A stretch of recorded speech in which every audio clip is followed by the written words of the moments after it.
Okay, hello. Hello, everybody. Whoa. And thanks for coming, turning out on this horrible drizzly night to find out what we're up to next. And you'll hear it this evening from various speakers to explain all about our next brand new show for 2026, which is all about Norwich Market.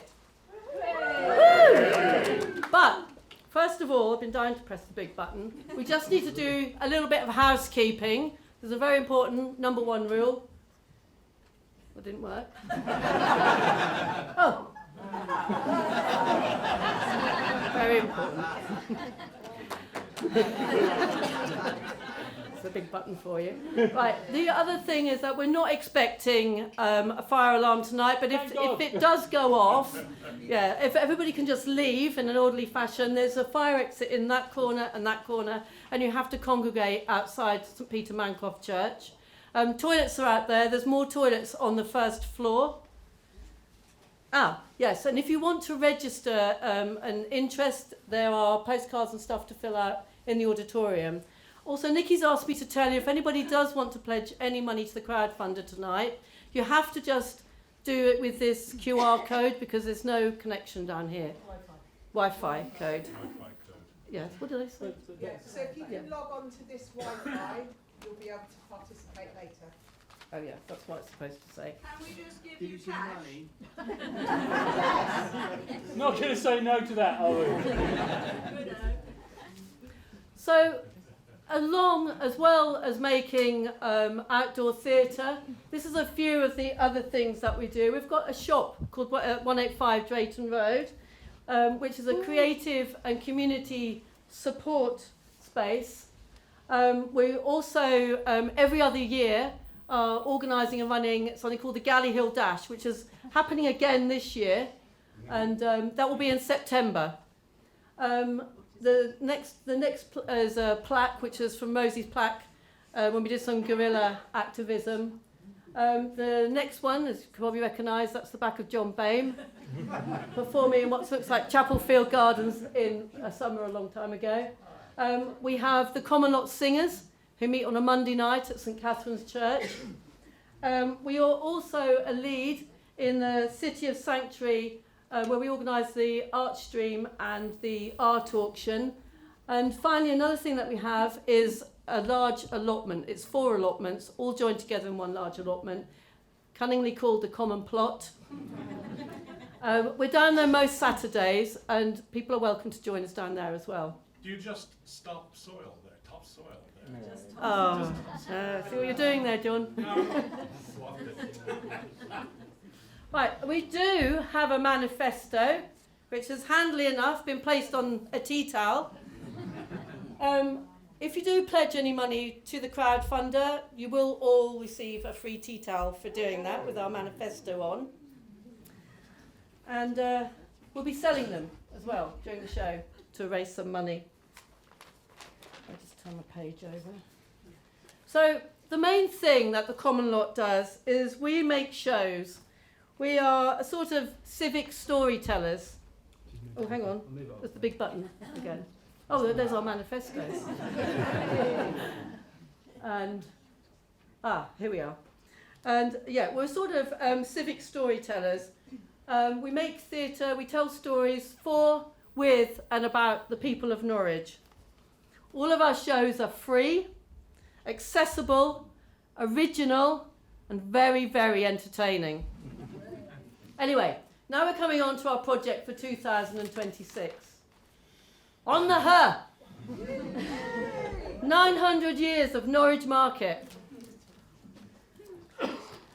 I just have to put my glasses on for this small writing. So in divided times, we will create and perform an original, large-scale, free, site-specific promenade, theatre and exhibition event that celebrates the long history of Norwich Market.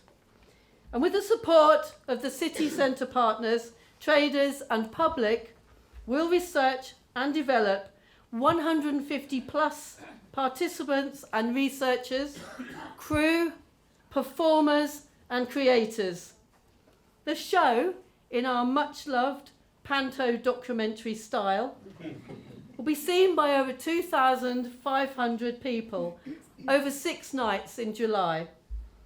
We will leave a legacy, hopefully, of joy, cooperation and civic pride and friendship. Fingers crossed. Anyway, we just want to introduce Charlie now, who's going to lead us, the choir, in a song. You don't have to do Right, you anything. come in now. Charlie, just give a bit of context to why we chose this song as well, will you? Yeah, sure. Hang on, let me just grab Come in, look. Come in, what are you waiting for? Don't get lost. Come stand. May she rest. And during that show, we wrote this song about a time in its history, which I don't want to give the date wrong. 1930s. No, in 1930s, around 1935, It wasn't was it? inspired by a city a brochure.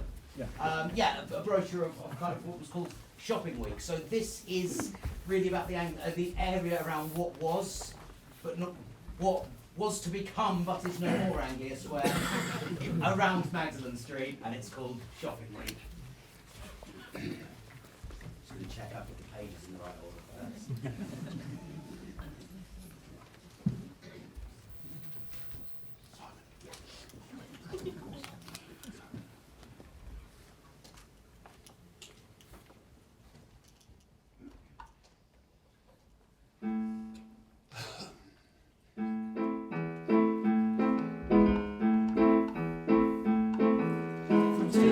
Up to Magdalen Gates, there's blue spots on our stores. A penny in, the shilling off, the wares you'll find indoors. Catch the Onion's latest talking, then learn how to knit a rug. Everything you need in the little city, get that over the water mug. 'Cause it's shopping week on Magdalen streets, quality goods, whatever you seek, from service price we won't be beat. So come on down to Shopping Week. Wilson and Nash, a splendid range of live-long boys' suits.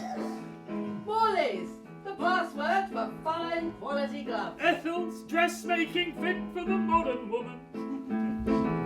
A souvenir handbook, a free balloon, and a glass of port on the house.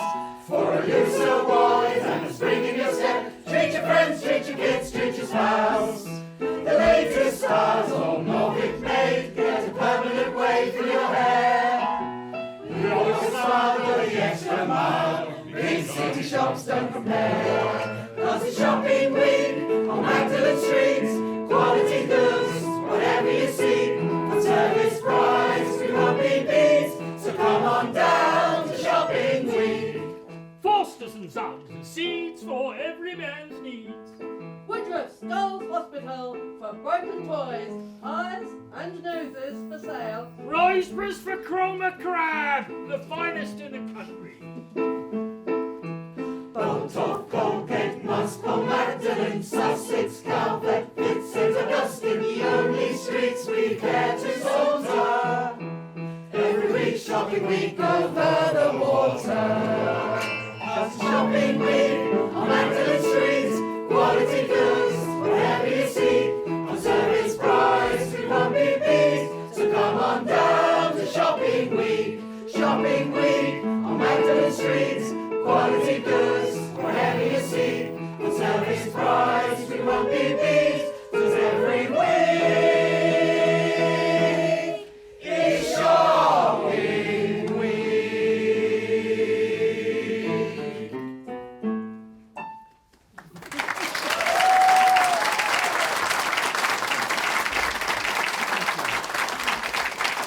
Thank you where you were, please. Thank you so much. We're bending the rules of capacity here. So thank you so much. Hopefully you can all hear because none of these guys know what we're doing either. They're just. So hopefully you will be able to hear what we're up to. We are filming this as well. Hello, I'm Simon. I'm the creative director of the Common Lot, and I'm going to talk to you very briefly about a few things, and then again in a moment. But let's just have a look at what we do. Participation in the Common Lot is everything. We're a bunch of freelancers. We don't employ anyone. The Common Lot, we are freelancers. We come together with our supporters.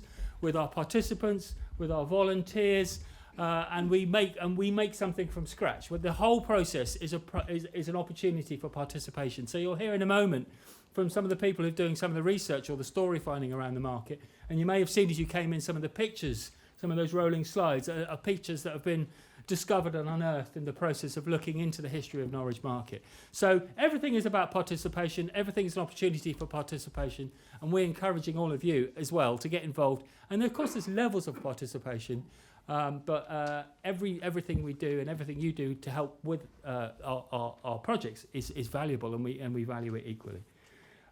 So that goes for our partners. Here are our partners for this project. We have Sustainable Food Norwich, the Arts Centre always support us. We've got an exciting thing happening with the National Centre of Writing, which you'll hear about in a moment. Norwich City Council have supported us in many ways over the years and continue to do so. Of course, we've got the Forum Trust. We're here in that building. They've been brilliant for us. The market traders themselves, there's a few in the room. Give us a whoop. I know there's more than that, but anyway, funny lot, independent-minded, you know. Anglian Ruskin University, Jeanette, you'll hear from her in a minute. She leads our research, and of course this time we've also partnering with the Business Improvement District, who are helping us around sort of events in the city centre. So these are our current partners. We've had lots of partners over the years.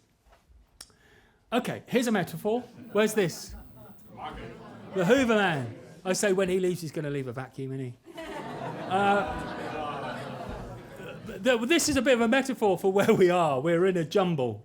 But we always know where things are. We know where to find things. We know our process. It's like we don't quite know what we're doing. We're in a mess.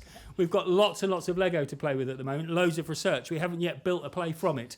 But we do know that in there is the thing we seek. So there's a metaphor for you. And the show itself will be on the 21st to the 26th of July in the evening. We're not going to be doing it when the market's open. We're going to be doing it during the evenings and on the Sunday afternoon. I think I need to move across now to JB, who's going to talk about our story finding process, just to give you a little flavour of the things we've begun to find out. We don't want to do too much because we want to leave that for the show. But here's JB, our research lead, to tell you more. I didn't press anything. So the common lot shows typically take place in the summer when the days are long and light and days are warm and dry if we're lucky. But the research, the story finding that underpins all of our work always takes place in the dead of winter when it's cold and dark and typically the weather's pretty miserable. So this year our story finding collective has involved more than 30 common lotters from all walks of life who've shared their knowledge, their expertise, their curiosity and their own warmth and light every week as part of our winter story finding session.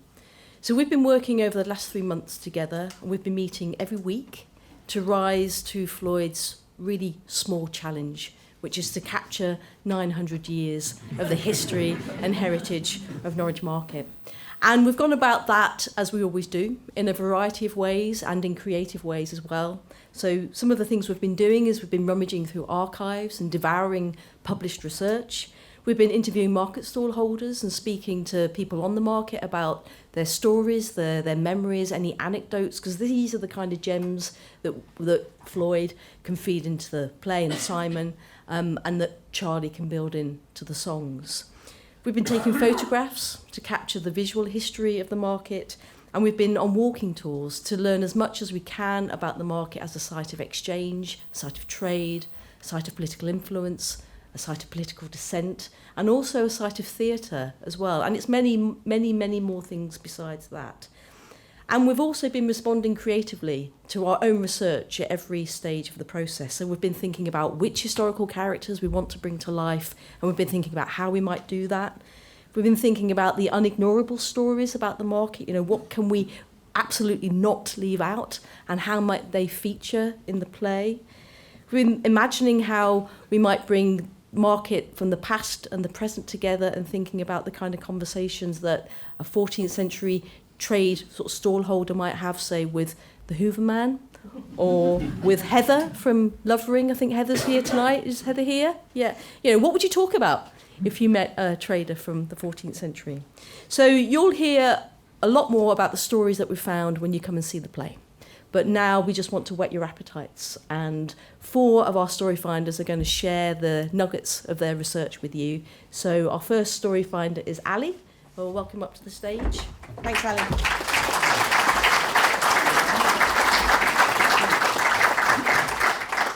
Hello. At the Common Lot, it's really important to us that women's stories are centred in the shows we make, and this one is no different.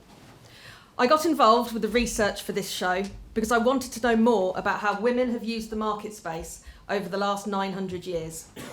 When we made our Rosie's plaques, 6 of them were put up within 100 yards of the market without us even thinking about it.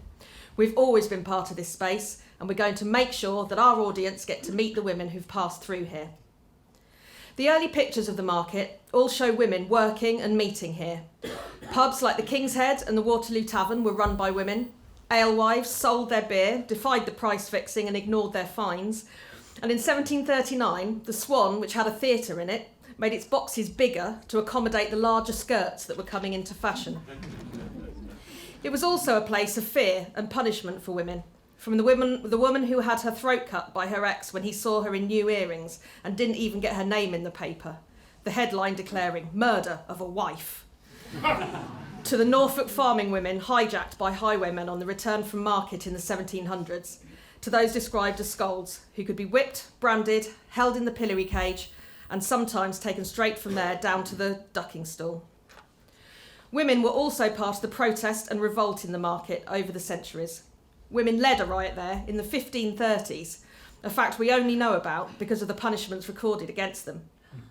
And in the 1888 rally for socialist principles, one of the speakers, Annie Besant, was described as needing no description. The Norwich suffragettes had a stall on the market, that's the one on the top left, where they sold badges, pins and books to support the cause. And the big photo here shows a rally against the Cat and Mouse Act, where, when the government decided they couldn't keep force-feeding hunger-striking suffragettes, would release them until they stopped starving and then put them in prison again. Norwich women gathering together to make a change. And we can't wait to show you more stories of our Norwich women.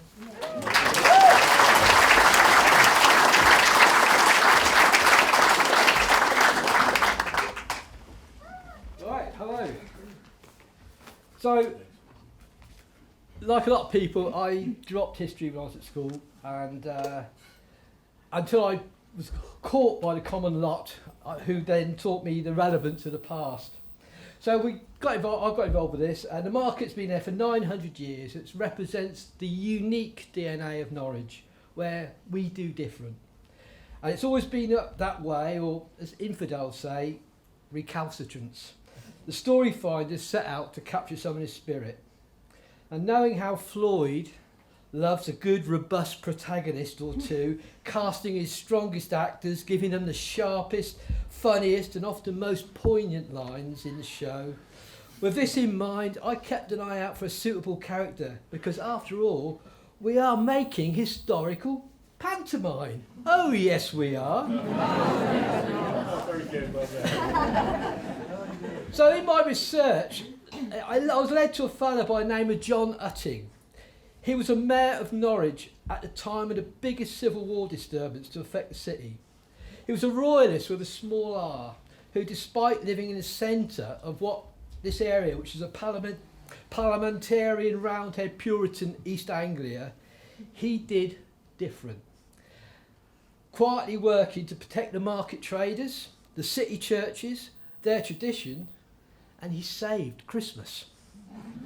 We don't know much about him. It seems he was probably a decent, respected and honest, hard-working person, not your classic out-and-out firebrand. Sorry, Floyd.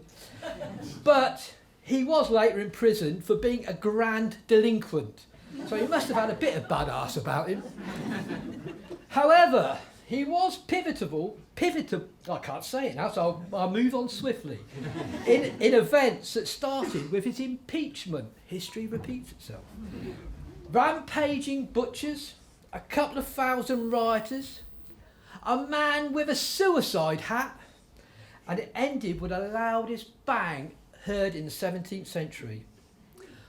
But you've got to come and watch the show, and cough up, by the way, to find out what happened and to find out if Mayor Utting made the cut with Floyd.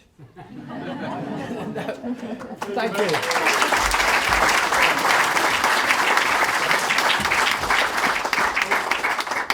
Where are you gone? I'm supposed to be after Sean. Oh, there you are. That's no, you. I'm not. That's you. That's you. Is that me? Yeah. Oh, That's right, you. Hiya. I've got the character of the higgler in mind. Now, the higgler has probably been around the market maybe since the very inception of the market. And I came across a higgler one night. I was looking through Kelly's directory, bedtime reading, and I found under a section of traders, it was a title, it said higglers. These were higglers in Thetford. This is 1929, so relatively recently, only 100 years ago nearly. And some of these higglers were actually women as well, so that was nice. It weren't just men. And I said to my husband, what on earth do you think a higgler is? And he leapt out of bed and he went downstairs and got the dictionary, the Oxford English Dictionary, and he read it out. And he said, it's one who higgles in bargaining, an itinerant dealer, especially a carrier or a huckster, who buys up poultry and dairy produce and supplies in exchange petty commodities from the shops in town. And so I thought, well, this is really interesting. And I looked back at an earlier Kelly's directory, and there were a load of them in 1875. So I thought, well, they've been around a long time. And it turns out that the reference to higglers in the Oxford English Dictionary, it was from 1637, mentioned in a poem by John Taylor. So I can't find the poem yet, but I'll keep looking. So then I looked in the East Anglian vocabulary of 1830 under higgle, and this is how it described higglers. It said it's to be nice and tedious in bargaining, a diminutive of haggle with a sense of contempt, to effect by slow degrees minute sparing and saving. The poor often talk about higgling up a pig, buying and fattening it that way. So basically, the higgler would have been at the market, coming in from the country. And if you think about the market, how does it service the wider populace? It's not just the people in town. And one of the ways was, if you'd got a bucket of apples and you wanted some hair ribbons, you could send your bucket of apples up to the market, and the higgler would trade on your behalf and bring you back your hair ribbons. So it's that idea of how do those village folk with no transport all those years rely on somebody like a higgler to do their business. And what I like about the higgler is that the higgler is outside of the restrictions that are placed upon the market, because it's about bargaining. So I'm interested in how the higgler fits in to what were very strict rules about buying and selling that have been current in that marketplace for so many years.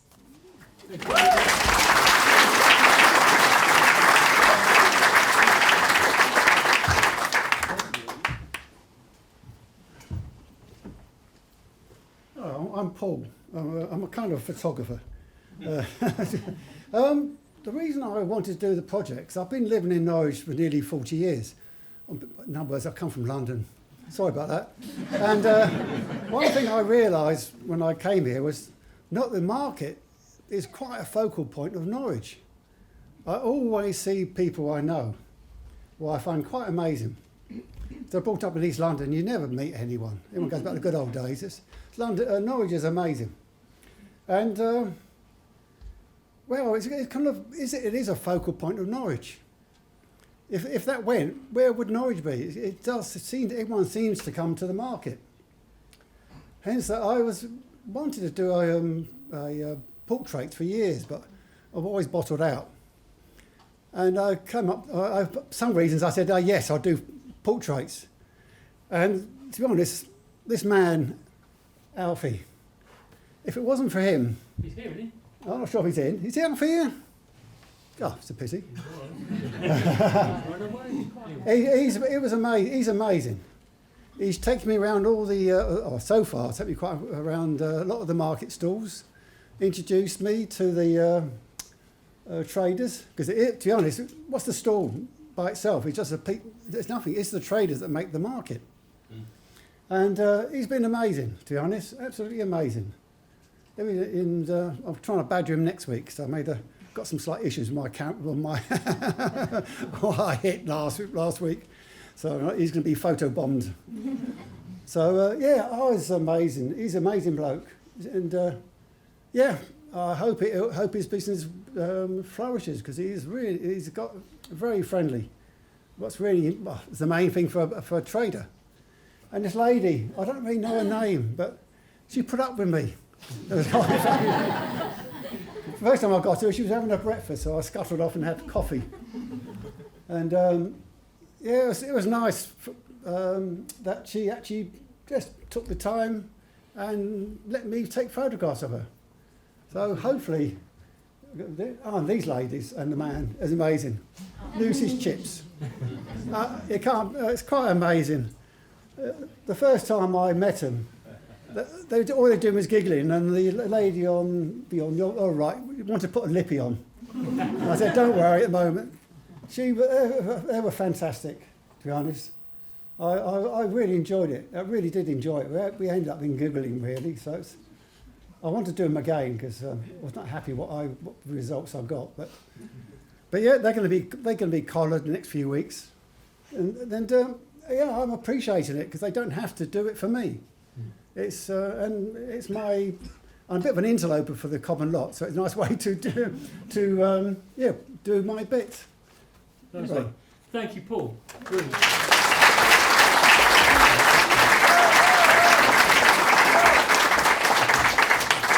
Okay, I'm just gonna quickly talk, if I can find my notes, briefly about the shape of the show, and then we're going to hear from the Writers' Centre about something quite exciting. He says, definitely trying to do two things at once. There we go.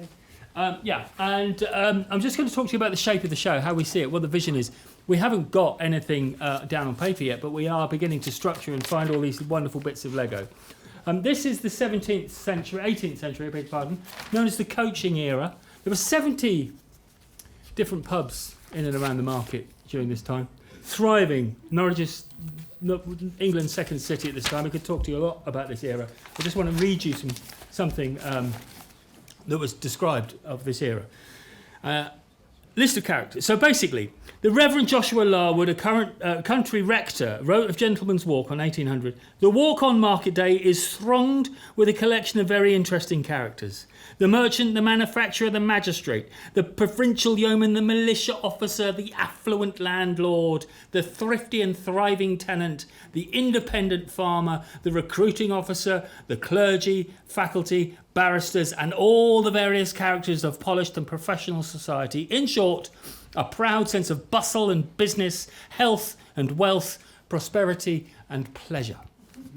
So I'm just saying that because I just think that the richness of this history has been overwhelming.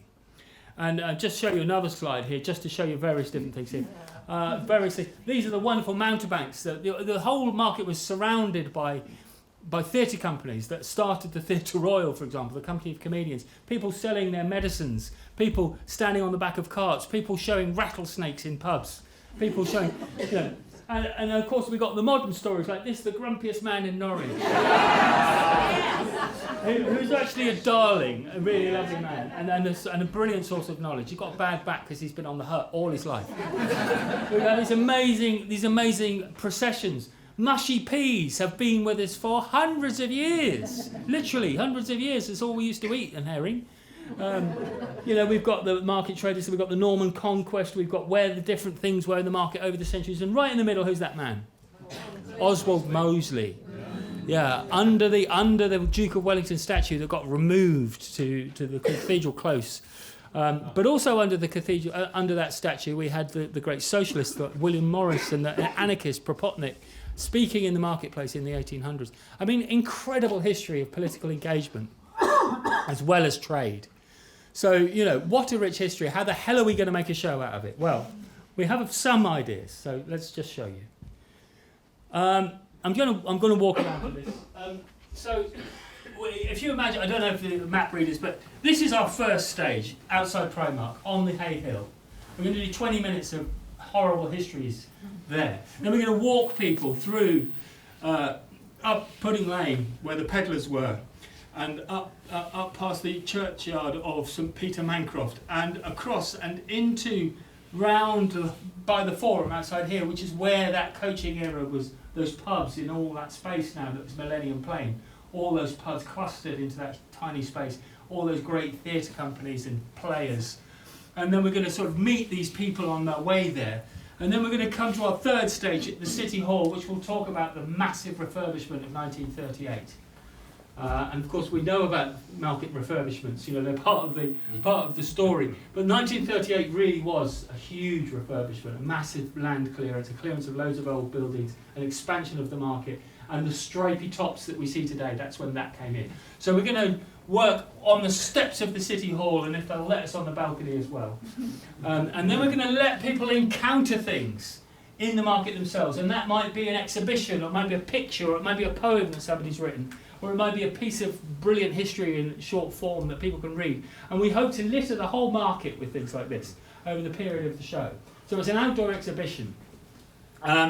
And also, we're going to encounter performers, and we encourage you, if you are a performer or a singer, to come and talk to us. Would you like to contribute to that experiential interval of when we come through the grid system and around the market, and what can we bump into in that extended interval? Those who remember Anglia Square remember that we led the audience over the water, and then between the two stages outside the Playhouse and Anglia Square, we had lots of encounters happening. So we're hoping to do that. And then on the last stage, Gentleman's Walk, we'll get slightly more interested in how people became politically engaged in the market and what the market means to us now, and talking to people about how do we spend our money. What if the market wasn't there? What if it became a tourist experience? You know, wouldn't that be awful? So we're going to have a little bit of a punch there for people and just say, look, this is precious and you use it or you lose it. So, you know, valuing our own market there.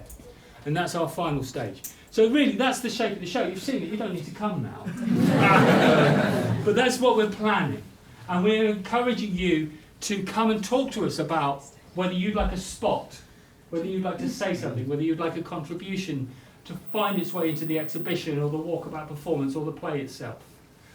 This was a spot that we did on that walk I just described, just down from the Playhouse, which was a lovely spot of people dancing 1950s dances, inspired by certain dance halls that were in that area.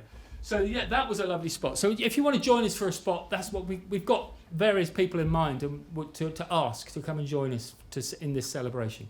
And that won't be as curated as the show. It will be a free, kind of free for all, really, almost.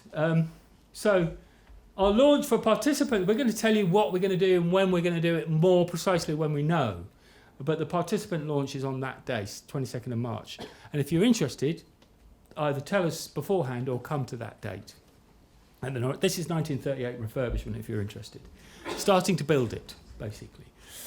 Good. Is that the Undercroft? That's well, it would have been around the Undercroft, yeah, exactly, yeah. And the War Memorial, of course. And lots of buildings demolished at that point. So, yeah, wonderful, wonderful story. So we are going to introduce to the stage now the rather marvellous Peggy Hughes from the Writers' Centre to tell us something quite exciting.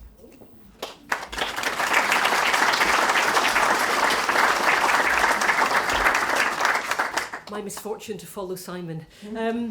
Yes, very excited to share some news with you all about a part that we'll play in this absolutely marvellous project, to be fair. I think the fact they're turning folks away in absolute droves upstairs on a wet Friday night tells us either that people love the common lot or love the market or both, which is absolutely brilliant. And certainly I very much love both. In my role, I am contractually obliged to love writers too. So when this lovely invitation, I do love writers. When this lovely invitation came in, I just thought it was an absolutely perfect way of bringing all of those things together. So effectively, we are going to be working with the Common Lot to install a writer in residence in the market to help. Simon just mentioned the sort of exhibition element of the show. The writer will be producing some new pieces with the traders, with the people who use the market, all to be determined by the person who gets the job. But it's really, really exciting, as we just heard from Paul, and just standing out in the wings, because I didn't get in immediately, seeing all the pictures and hearing all these amazing stories. This just felt like an absolutely beautiful way to bring all of that together and to celebrate the fact that Norwich is England's first UNESCO City of Literature. it's also a city of stories. So this felt like a really meaningful and happy way for me to play out my massive fangirldom, but also just to be part of the show. So we're really pleased to say that will open this weekend or Monday. I think the stuff will be on the website, on the Common Lot's website, and on the National Centre for Writing's website. The deadline, in case you're here and you're a writer and you think that could be for you, or you know someone that would do well in that, the deadline's the 26th of February. And we're planning to be able to introduce the writer at the participant day on the 22nd of March. So it's quite a simple application process. Some words to tell us why what have you done in that space before, why would you do a good job, have you worked with communities, and so on. We'd love to see a sample of writing, so we want to see, have a look at that. And that's about the height of it, really. So please do spread the word, have a think if that might be for you, and help us animate this beautiful set of spaces. Thank you.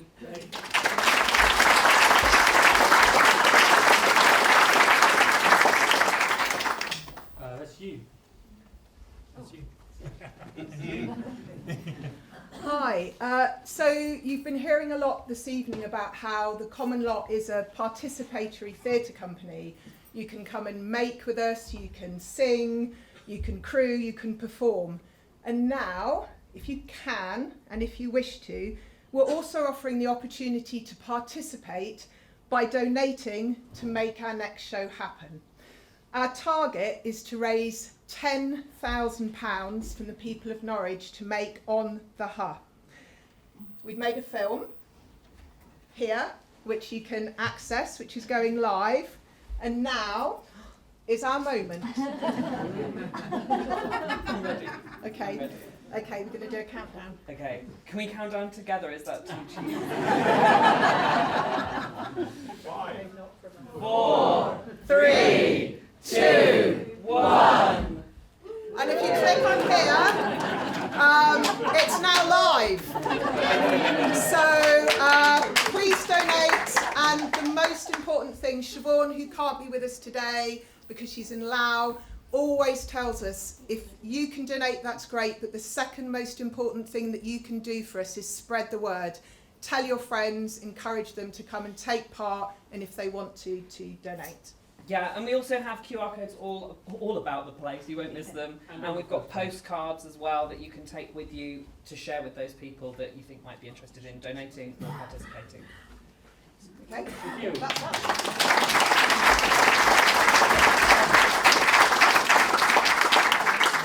We're going to sing you one more song before we finish. Woo!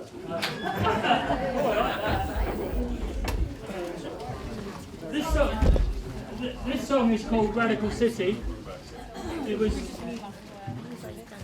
was made for a 2017 show called Come You In. We wanted to sing it because we wanted to reaffirm our identity as a disobedient place. And we have been a disobedient city over the years. We're the only city in the world to ever been excommunicated by the Pope. True. So we are a radical city with a radical past and a proud radical past. And a proud past of toleration, religious and racial toleration. And we're going to sing this song because that's in honour of that.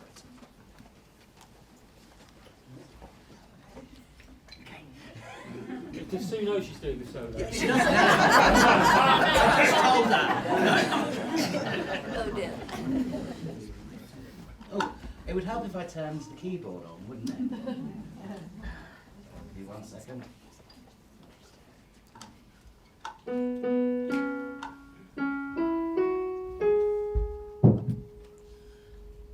Sons and daughters of the East, rise up and be counted.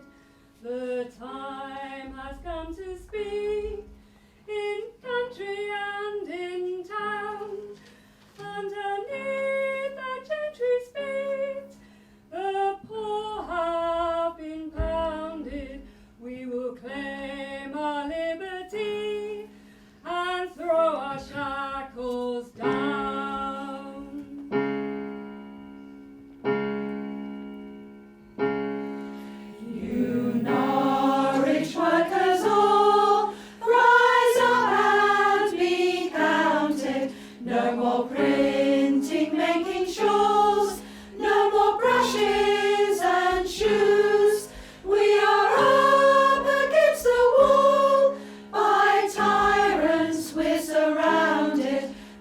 have taxed our bread and corn, all their wars to pursue.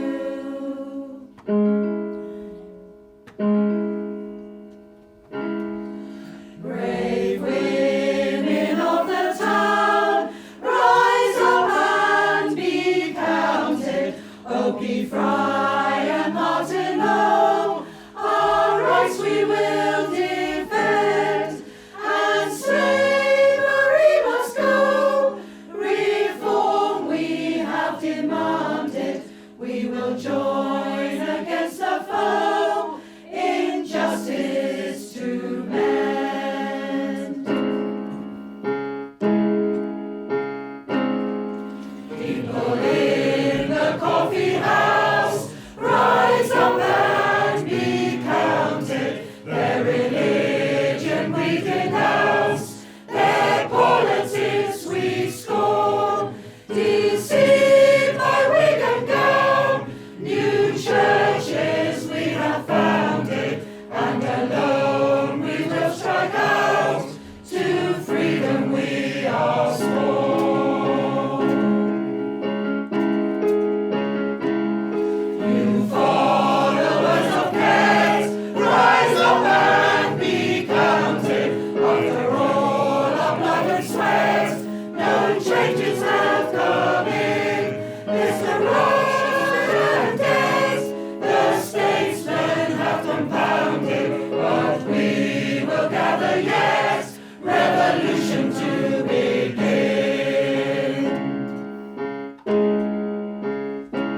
Sons and daughters of the East, rise up and be counted. The time has come to speak, in country and in town. Underneath the gentry's feet, the poor have been pounded. We will claim our liberty and throw our shackles down. And throw our shackles down. And throw our shackles down.